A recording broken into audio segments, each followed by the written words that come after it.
Country houses are the ideal homes of the early 19th century, where the staterooms in particular help project an image of luxury and ease, establishing the owner's status at the top of the social pile. But all this wasn't just about displaying wealth. It's also about education and taste and distinction, a concept that emphasizes connoisseurship as much as wealth. The British gentry often presented their collections as a contribution to a common cause, the preservation of literary and artistic culture for the nation. So even in its own time, the British country house was a kind of museum where people could encounter a whole range of fascinating and beautiful finds. Here at Tatton Park in Cheshire, the house shows the collecting interests of two families, the Sykes of Sledmere in Yorkshire and the Egertons of Tatton Park. These families intermarried over 2 generations at the time Tatton Park was built, and the mansion was partly designed as a frame for their marvellous collections. The explosion of British wealth in the 18th century meant that more families than ever before could afford to travel. More could afford to send their sons on the grand tour, an extended tour of the continent that usually involved a long stay in Italy. The Egerton family began acquiring large numbers of Italian books and paintings in the early 18th century, when ancestor Samuel Egerton was apprenticed to a famous art dealer in Venice. English country houses, like Tatton Park itself, took on the forms of Greek and Roman temples and neoclassical Italian villas. And inside, the houses were full of Italian luxury goods of all kinds.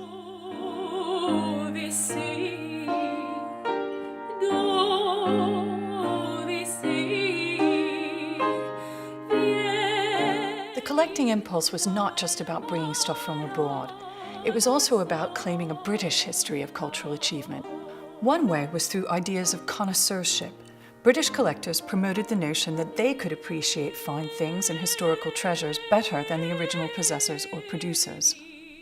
Though it's easy today to see how traditions of classical emulation, the allure of Italy, and developing notions of heritage affected the decoration of the country house, the music that reflected these trends is largely silent. But if we dig a little deeper into the collections at Tatton Park, we can find out how these ideas of distinction played out in sound. Before the 18th century, there was relatively little interest in music of the past. Instead, it was treated a little bit like a lot of today's pop music. Last year's hits were of no interest to anybody. All this begins to change in the 1700s, which saw the production of some of the first large-scale histories of Western music in English. Musical fashion still went on, but at the same time, people began to think that music of the past was worth preserving. The composer whose reputation gained the most from this trend was George Frederick Handel. In the 1780s and 90s, his music was published in a monumental collected edition that takes up several feet of space on the library shelves.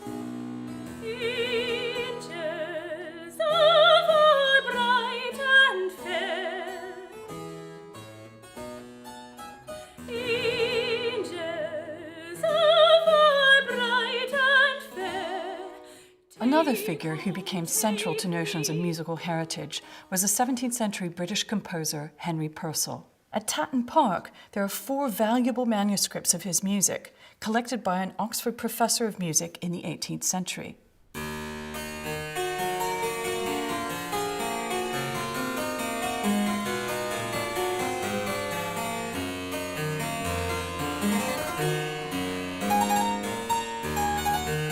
Mark Masterman Sykes bought these manuscripts in 1803, but he didn't keep them for his own collection.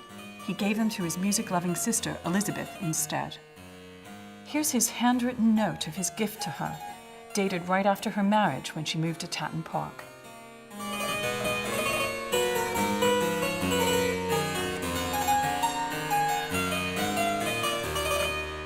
The biggest collectors of music in these 2 families were Mary Egerton and Elizabeth Sykes Egerton.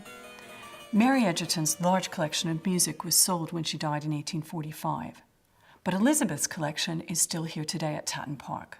One way she added music to the family collections was by binding it up for the library, resulting in handsome books that bring music into the world of cultural distinction along with literature and art. A large part of Elizabeth's collection involves historical repertoire, what was called ancient music at the time. And this involved not just collecting the music, but also performing it.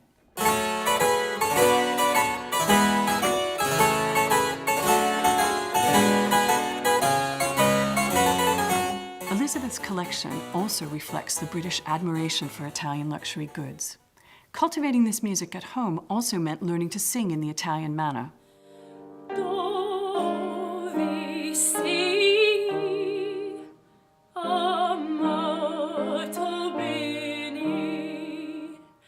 This also meant that Handel's Italian operas, written for London theatres in the 1720s and 1730s, continued to have a performance life in the 19th century British home. The historicising mentality that made Handel and Purcell stand for a glorious musical past affected attitudes towards instruments too.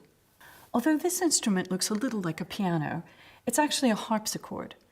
This one is a late example, made in 1789 in the London workshop of the Kirkman family. It has 2 keyboards, and the mechanism is very different from a piano. The keys operate jacks with little quills in order to pluck rather than hammer the strings. By this time, the piano, with its better control of volume levels, was starting to become more popular with professionals and amateurs alike. So this instrument has some technical innovations that help it to change from loud to soft so that it could compete with the piano. For example, this mechanism is called a Venetian swell. Notice how it looks like a blind going up and down. That helps to control the volume by muffling or freeing the sound coming from the strings. The tide had turned, though, and the Sykeses and Egertons soon bought fashionable new pianos for their town and country estates. But interestingly, they didn't get rid of their harpsichord. A watercolour of 1820 shows that it moved into the library, where the harpsichord served as a symbol of the musical past, within the frame of knowledge and culture represented by this vast collection of books.